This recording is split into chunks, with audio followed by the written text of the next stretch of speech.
আসসালামু আলাইকুম রহমতুল্লাহ। নাহমাদুহু ওয়া নুসাল্লি আলা রাসূলিহিল কারীম, আম্মা বা'দ।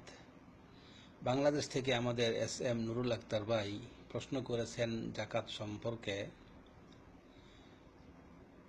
বলেছেন যে পিতামাতা এবং স্ত্রী, ছেলে মেয়ে ব্যতীত যারা রয়েছে কাছের এবং দূরের আত্মীয় স্বজন, বন্ধু বান্ধব, তাদেরকে যাকাত দেওয়া যাবে কিনা যাকাত উল্লেখ না করে। আরো উল্লেখ করেছেন যে জাকাতের টাকা দিয়ে তাদেরকে ঈদের কেনাকাটা করে দেওয়া যাবে কি না। জাযাকাল্লাহু খাইরান। একটি গুরুত্বপূর্ণ প্রশ্ন। প্রথমে বলবো, আপনি যা উল্লেখ করেছেন পিতামাতা এবং স্ত্রী ও ছেলে মেয়ে, এছাড়াও বলবো যে আরো কিছু লোক হতে পারে যাদেরকে জাকাত দেওয়া আপনার জন্য বৈধ হবে না অবস্থার সাপেক্ষে। সেটা হলো, যদি এমন হয় যে আপনার সংসারের পিতা বেঁচে নেই কিন্তু সংসারে ছোট ভাই রয়েছে, ছোট বোন রয়েছে, অথবা এমনও হতে পারে যে বিধবা বোন অথবা তালাকপ্রাপ্তা বোন ঘরে রয়েছে, যাদের দায়িত্ব আপনার উপরে আল্লাহ পাক ন্যস্ত করেছেন। তাই এমন বলবো, এক কথায় যেটা মূলনীতি সেটা হলো, যাদেরকে ভরণ পোষণ করা হচ্ছে দায়িত্ব, ফরজ, ওদেরকে জাকাত দেওয়া যাবে না। তাই যদি আপনার বা আমার বা কারোর পিতা বেঁচে না থাকে আর সেই সংসারে ছোট ভাই বা বোন থাকে, তাদেরকে জাকাত দেওয়া যাবে না। এছাড়া বলবো যে জাকাতের খাত আল্লাহ রাব্বুল আলামিন নির্ধারণ করেছেন যে কে কে জাকাতের হকদার। তো এ মর্মে আল্লাহ পাক ঘোষণা করেছেন সূরা তাওবা আয়াত নম্বর 60, যেখানে উল্লেখ করা হয়েছে 8 ব্যক্তির কথা। তারা হলো জাকাতের হকদার, এর বাইরে কেউ জাকাতের হকদার হবে না। তাই যদি আপনার কাছের এবং দূরের আত্মীয় স্বজন, বন্ধু বান্ধব সেই 8 প্রকারের মধ্যে পড়ে যায়, তাহলে তারা আপনার জাকাতের হকদার।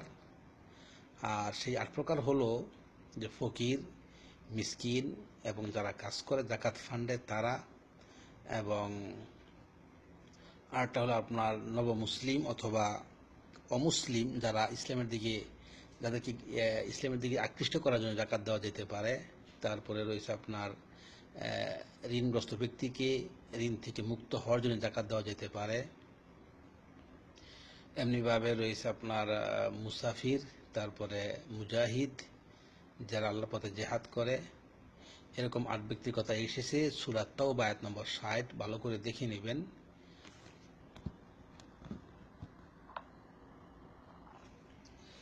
যদি আপনার আত্মীয় স্বজন, বন্ধু বান্ধব সেই 8 প্রকারের মধ্যে এসে যায়, তাহলে তারা আপনার জাকাতের হকদার, তাদেরকে জাকাত দিতে পারবেন। আর যেটা উল্লেখ করেছেন যে জাকাতের কথা উল্লেখ না করে তাদেরকে জাকাত দিবেন, সেটাও অবৈধ রয়েছে, ইসলামে অনুমতি দেয় এ মর্মে। হতে পারে এমন আত্মীয় স্বজন যারা লজ্জা পাবে, নিবে না, কিন্তু কষ্টে আছে, তাই এমন অবস্থা তাদেরকে না বলেও জাকাত দেওয়া যেতে পারে, জায়েজ রয়েছে। কিন্তু আপনি সবশেষে যা উল্লেখ করেছেন সেটা হলো যে জাকাতের টাকা দিয়ে তাদেরকে কেনাকাটা করে দিবেন, ঈদের কেনাকাটা। এ মর্মে বলবো, এটা ইসলাম অনুমোদন করে না। আপনাকে জেনে রাখতে হবে যে জাকাত দেওয়াটা আসলে কোনো যার সহানুভূতির বিষয় নয়, বরং এটা হচ্ছে আল্লাহর পক্ষ থেকে নির্ধারিত হক। ধনীর সম্পদে আল্লাহ পাক গরিবের হক নির্ধারণ করে দিয়েছেন। তাই এটাকে সহানুভূতি বলা যাবে না, বরং এটা আল্লাহ পাকের আদেশ, এটা গরিবের হক। তাই যদি অর্থের জাকাত হয়, তাকে অর্থ দিয়ে দিতে হবে, তার অর্থ সে তার স্বাধীন মতো খরচ করবে, এটা তার হক। এমনিভাবে ফসলের জাকাত ফসল দিয়ে দিতে হবে, বাকিটা তার এখতিয়ার, সে কি করবে, বিক্রি করবে না খাবে। তো এরকম একটা বিষয়টি। অতএব বলবো যে ঈদের কেনাকাটা করা যাবে না ওদের টাকা দিয়ে, ওইটা হচ্ছে তাদের টাকা। তাই তাদের টাকা দিয়ে আমি আপনি মাথা বরি করতে পারি না, ইসলামী অনুমতি দেয় না। তাই আবারও বলবো যে আপনার কাছের আত্মীয় স্বজন হোক বা দূরের আত্মীয় হোক, যদি অবস্থা এমনই হয় যে জাকাতের কথা বললে সমস্যা বা লজ্জাবোধ করবে বা কিছু সমস্যা হতে পারে বা নিবে না, সেক্ষেত্রে না বলেও দিতে পারেন ইনশাআল্লাহ। তবে কেনাকাটা করে দিবেন, এটা চলবে না। অতএব জাকাত আপনার যতটুকুই আসে সেটা আপনি একজনকে দিয়ে দেন অথবা বহুজনকে ভাগ করে দেন, সেটাও বৈধ রয়েছে। আশা করি বুঝতে পেরেছেন। আল্লাহ রাব্বুল আলামিন আমাদেরকে এই মহান বিধান যথানিয়মে আদায় করার তৌফিক দান করুন। আল্লাহুম্মা আমিন।